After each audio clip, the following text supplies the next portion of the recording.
This look highly suspicious. It is very, very also confusing because Donald Trump, he agreed that this 10-point proposal Iran put forth, he said, okay, we can work on those points. This will be a framework that we can work on. And then when J.D. Vance went to Iran and they spoke directly with Iranian negotiators, they flipped. They turned around and they said, we don't agree none of those things. So why did you come to Pakistan? So looks like to me, these 2 weeks ceasefire is a time off for the United States military to arm, to regroup and attack Iran. Because even if Donald Trump wants to get out of this war, which he does because he's desperate, his economy is dying, Netanyahu would not let that happen. Now, before I break it all down for you guys, not subscribe to my channel, consider subscribing. Take a listen.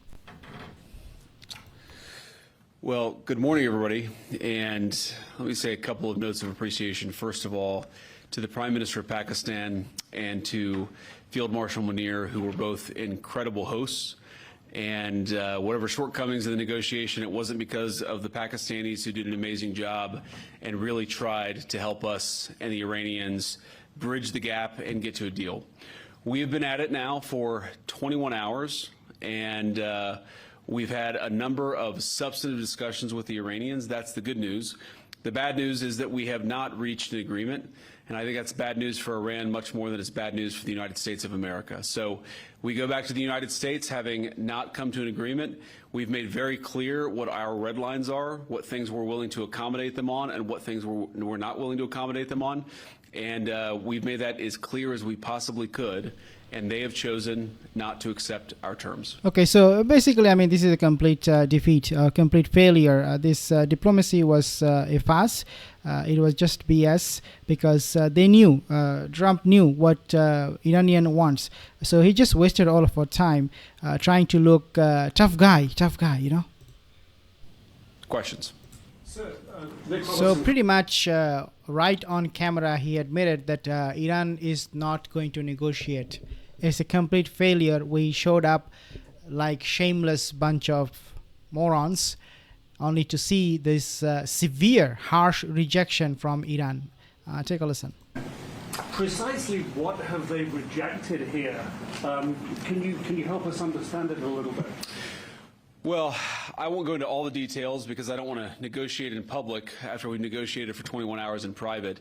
But the simple fact is that we need to see an affirmative commitment that they will not seek a nuclear weapon, and they will not seek the tools that would enable them to quickly achieve a nuclear weapon. That is the core goal of the President of the United States. Okay, so we're not going to say anything. We're not going to do a public negotiation. But yeah, that's the same thing. Like, we came here for the nuclear program to stop. Okay, so yeah, we do not know what will happen. This is a complete waste of time for everyone. And that's what we've tried to achieve through these negotiations. Again, their nuclear program, such as it is, the enrichment facilities that they had before, they've been destroyed. But the simple question is, do we see a fundamental commitment of will for the Iranians not to develop a nuclear weapon, not just now, not just 2 years from now, but for the long term? We haven't seen that yet. We hope that we will. What kind of an idiot he is? What kind of fundamental commitment or seriousness he wants to see from the Iranians? What kind of a moron is he? I have no idea. So what he wants is the Iranian will face him and they will be like, we do not want nuclear weapon. We can tell you this. Can you accept our seriousness now? They've been saying this for the last decade, at least 1 decade, since 2015 and prior to that, that no, we will not get a nuclear weapon. This is all a farce, a charade. This is all just theatrics coming from United States. And, you know, this is a circular argument.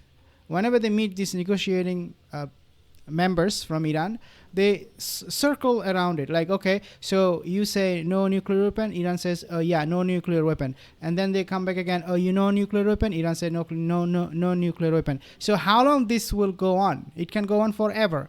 So these are all becoming such a nonsense rubbish that Iran knows that United States is just buying times to regroup, to rearm after the attack on the U.S. troops when they tried to rescue that pilot or should I say, seize the enriched uranium from Iran? Take a listen. Before the war, more than 100 ships transited the Strait of Hormuz every single day. That's more than 36,000 tankers a year. Now, 20% of global oil and natural gas pass through this critical waterway.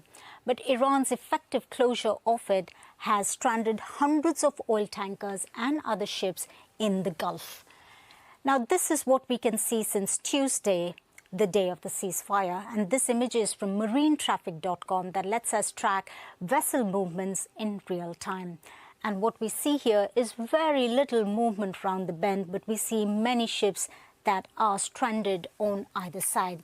Now, before the truce was announced, US President Donald Trump had said reopening the strait was a requirement for any deal. Now, Tehran, for its part, says the passage of ships needs to be coordinated with its military. Now, the state news agency has released this map from Iran's Revolutionary Guard. It basically outlines a new route for ships to take. To simplify, I have this image here. And Iran's Revolutionary Guard are basically saying that ships need to sail through Iranian waters right around Larak Island and pass out this way and avoid the earlier normal path for the risk of naval mines. So the new path... So the bigger problem now US has is to remove all of these mines, even though they're saying that, yeah, these are all removed, but nothing is happening. No ship can actually pass through. ...is effectively this way. Okay, so who controls Strait of Hormuz? Who controls? U.S. government, they are coming up with propaganda. They are coming up with lies every single hour that they are claiming the ships are passing through Strait of Hormuz. It is open. U.S. Navy vessel, they were able to pass through the Strait of Hormuz, but that is absolutely not the case. These are all lies that was exposed by IRGC themselves. They said, nope, not a single ship is passing through without our permission, and that only Iranian ships at the moment they're passing through. What is happening so with this guy's negotiation, this theatrics, all nonsense BS? So despite an initial agreement, I'm quoting, quote, to negotiate within Iran's 10-point framework, the Trump administration reportedly attempted to unilaterally change the terms of leading Iran to refuse and the talks to end after roughly 21 hours. Quote, the primary points of contention included control over Strait of Hormuz, U.S. demands regarding nuclear enrichment, and broader issues like reparations and sanctions. Now, there were conflicting reports, as I said, quote, regarding the Strait of Hormuz. While U.S. officials claimed successful mine-sweeping missions, that did not happen. U.S. officials did nothing. According to IRGC, but U.S. destroyers were deterred by IRGC, quote, IRGC Navy and forced to turn back, characterizing the U.S. claims as completely misleading and false, this report. While J.D. Vance was addressing the press regarding the failed negotiations, Donald Trump was attending a UFC event in Florida. To contrast the seriousness of the diplomatic failure with the administration's public focus. So J.D. Vance, Kushner, the Kushner, I just don't even want to mention his name, this moron. And also that rat, Steve Witkoff, they were so busy, doing the hard work and bringing Iran on the table and making them agree with the negotiation. They cared so much. On the other hand, you have this moron, chief of moron, Donald Trump, watching or attending UFC event in Florida. So as I said, these are all drama. Israel will never want and never let Trump to make any deal with Iran. The war continues. It will resume in the next few hours. I can promise you that. Talks failed. Maybe they will give it a few more hours. Maybe they will try to talk again. But the war will start very soon, within hours. 24 to 48 hours. That's what I think is going to happen. The entire effort, quote, is a failed diplomatic attempt, and the breakdown of these talks signals a potential resumption of conflict, end quote. Of course, this will be another round of war coming soon. But guess what? This time, Iran is coming out much stronger. They are more prepared. because many countries are helping them, especially China. Not many countries, but China. And Donald Trump now is waging war against China for that. Take a listen. China is preparing to ship weapons to Iran. Well, if China does that, China's going to have big problems. Okay, so if China does that, China is going to have a big problem. Like, yeah, so you're now you want to fight with China.